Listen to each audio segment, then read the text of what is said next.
Welcome to the Jill on Money Show. It is Friday, April 21st, and we are here trying to help you make very, very fine financial decisions. They don't have to be the best. I was thinking about this, that oftentimes the financial world would like you to believe that there is one optimal solution. There actually are many more than one. There are a lot of different ways for us to solve your various financial queries.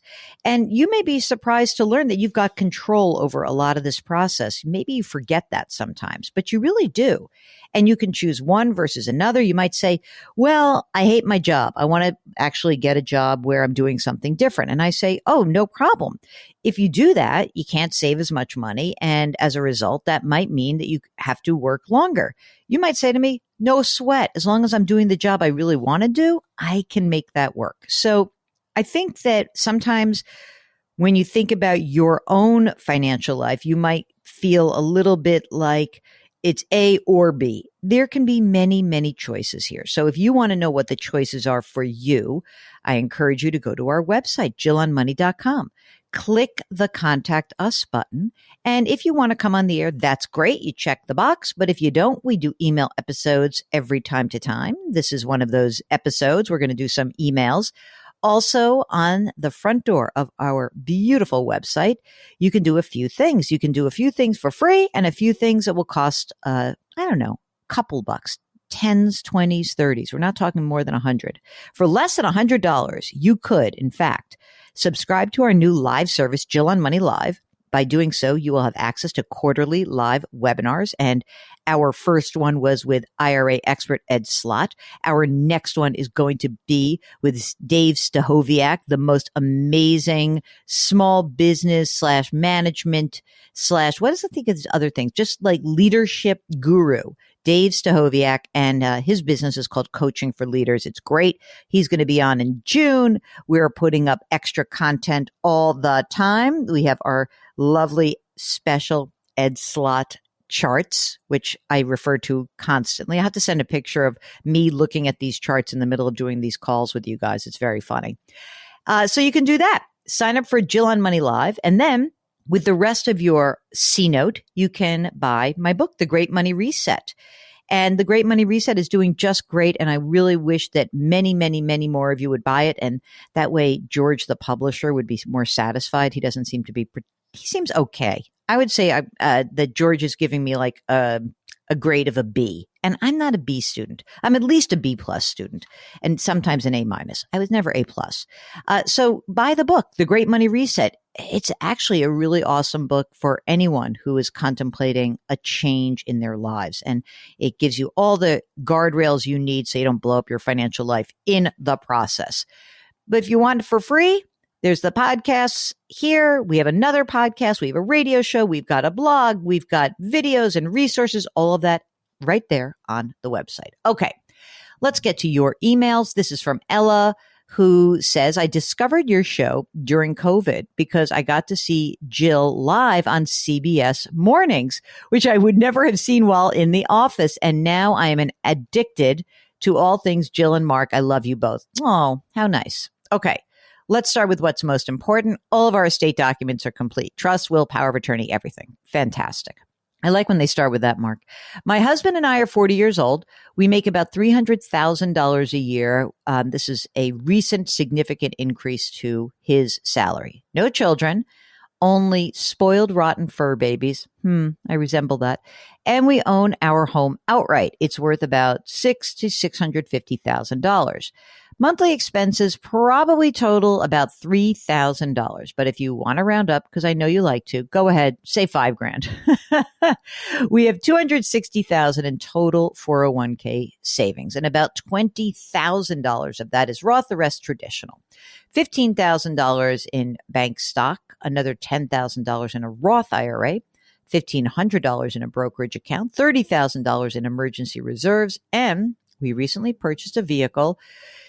It is our only debt, $40,000 auto loan, 5 years at 6%. My husband also qualifies for a pension. Oh boy, it's going to pay about $1,600 a month at age 65. He is now maxing out his Roth 401k annually. His company matches 50% up to 8%. Wow, that's a good match. My first question, my employer doesn't have a plan at all, so should I just max out an IRA? Okay, well, first of all, I think the first answer to that is yes, we'd like you to maximize a IRA, presumably a Roth IRA. But I just want to look and see one quick thing, which is you said that your income is $300,000, which means rather that you are precluded from doing a contributory Roth IRA for yourself. However, what you could do is a backdoor Roth. It looks like you already have a Roth IRA and doesn't look like there's another IRA. So I'm going to assume that what we're talking about when you say, should you max out, is that should you max out a backdoor Roth? Yes, you should. Oh, by the way, how is it you don't have any retirement plan? That's kind of a drag. Okay. The question then becomes, should we account for Social Security as part of our income in retirement? As of now, at my husband's full retirement age, he would receive $4,400 a month. That's at age 67, and I would receive $2,200. Yes, you should absolutely make that part of your retirement planning. You always hear us talk about Social Security. I don't know if you're asking that as a question with regard to, will Social Security be there or not for you? But yes, you should include that. All right, here comes the fun part, Mark. Ella says, I stand to inherit a large sum of money from my family later down the road, probably 20 to 30 years from now. Several million, at a minimum 3 to 5 million. We both love to work. I can't imagine us really retiring. The next question is, my husband says he would like to invest in rental property. Is that doable for us? We would obviously save up money for a 20% down payment. We wouldn't spend more than $225 to $250 on the property. I don't want to be glib, but you could kind of do anything in that range because you are going to inherit this money. And so if you're 100% sure, crystal clear that you're going to get this money, then yeah, you could do that. I don't see any problem with it. You've got the pension, you've got Social Security coming, and you've got an inheritance. So if that's something you really want to do, sure, why not? I think you could do that. Of course, you may not like rental property once you actually see how onerous it can be, but do your homework. Do not actually spend more than the 20% down and have fun, I guess. It's weird, like you just have all this money that's eventually coming. It's just not here yet. When you think you're going to receive some sort of inheritance or lump sum in the future, I really want to make sure people understand that sometimes those dollars that you're counting on can vanish. The numbers are so big, I got to assume that they're sure about this. So I say, go ahead, do it. Good luck. This is from Anonymous, who said, I found you on the Compound and Friends YouTube page, and I've been devouring your videos ever since. That show was so much fun for me. It's called the Compound and Friends. These guys really felt like my little brother. So Josh Brown and Michael Batnick, they're just fun guys, and they were amazing. And it was really, really, it was just an absolute joy for me to be on the air with them. Okay. So that's that. So Anonymous is 46 and he's widowed. He's got no kids, and he's got a lump sum of $650,000. He says, I love the idea of dividend investing, and the goal is to retire at age 59, live on the income that the money can kick out. I am leaning towards investing this amount 100% in SCHD. Shall we look that up for you? Let's. Okay. SCHD is the Charles Schwab U.S. Dividend Equity Exchange Traded Fund. Okay. So then he basically says, for 25 years, he could essentially reinvest this, and then he could milk the income, never touch the principal. All right. Here's the rest of the story from Anonymous. A $275,000 mortgage at 2.9% with a house that's worth $700,000. No other debt, makes $140,000 a year. Okay. Roth IRA 120 will be maxing it out until age 59. Roth 401k is $40,000, and I also will max this out. That's a lot of money he's putting away. actually, when you think about it. From my math, I think at 59, I can pull from the Roth IRA, take a healthy drawdown for 5 years until it's empty, and then move to eating away my Roth 401k for another 5 years. At that point, the dividend investment ETF should be creating large yearly amounts. I've used a few calculators, and I think it could be $225,000 to $250,000 a year. It's bonkers to me. There's no way. I don't think this ETF has 103 dividend growth companies. Is it basically sufficient diversification? Is the plan solid? Am I foolish for throwing my eggs into one ETF basket? Thanks for all you do. Okay. So I don't think this math works as much as you do. 650, let's just think about this, Mark. He's 46. He has 650. Let's just do it at 60. Let's move him to 60. Okay. So 14 years, 650 grand for 14 years, Mark. Tell me what that is at let's call it a 5% return. Nice and boring, but let's do a 5% return and let's shoot low. So 650, 14 years, 5% return. What do I get in 14 years, Mark? About 1.3. Okay. So there's 1.3 million at that point. Let's say then that he's got 120, he's got 160 in Roth assets, 160 grand. And then he's putting in, let's say 30 a year. Let's just do 30 and we won't even do the catch up. 30 a year for 14 years. All right. So what is his 160 plus 30 a year? It's about 900K. So now we've got his 1.3 plus 900,000. All right. Well, so far so good. He doesn't really tell us what he needs to live on, does he? It's interesting. He makes 140 a year now. And he also hasn't told, well, I mean, he would also be entitled to Social Security at some point. So, Anonymous, think of it this way. You've got, and there's no, the nice thing is on the 900, there's no tax that you have to pay. On the 1.3, there'll be some tax to pay along the way, but not tons. It's a brokerage account. You pay it along the way mostly. I don't love the game plan. Number one, I like having Roth assets longer. So I would probably be more inclined to tap the brokerage account. But I think that when you're really looking forward, one of the things that's hard to imagine is, are you actually trying to empty the account or maintain the account? Because I think if you're looking at the money where you say, you're going to be able to pull out 200 grand a year, there's no way. There's just no way that works unless you're saying I can pull out that money for 5 or 6 or 8 years. I don't really see that being the viable option. What I do wonder is this. So just consider that every $1 million you have, you can pull about 30 grand out if you wanted it to last for, decades, 2-3 decades in the future. Could you pull more out and empty out that account? Yeah, but then you still have to live. And I don't think this plan works. Forgetting about the diversification issue, because if you can hang on and you really are completely risk tolerant and you just want to go 100% in a dividend growth stock environment, that's one thing. But the other part of it is that I don't think your money's going to last you as long as you think it is.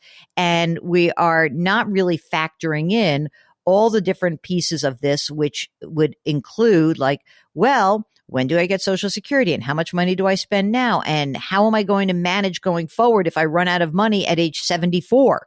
I don't think the ETF idea is a terrible one. I wouldn't mind if you had 2 or 3 ETFs and have a diversified portfolio.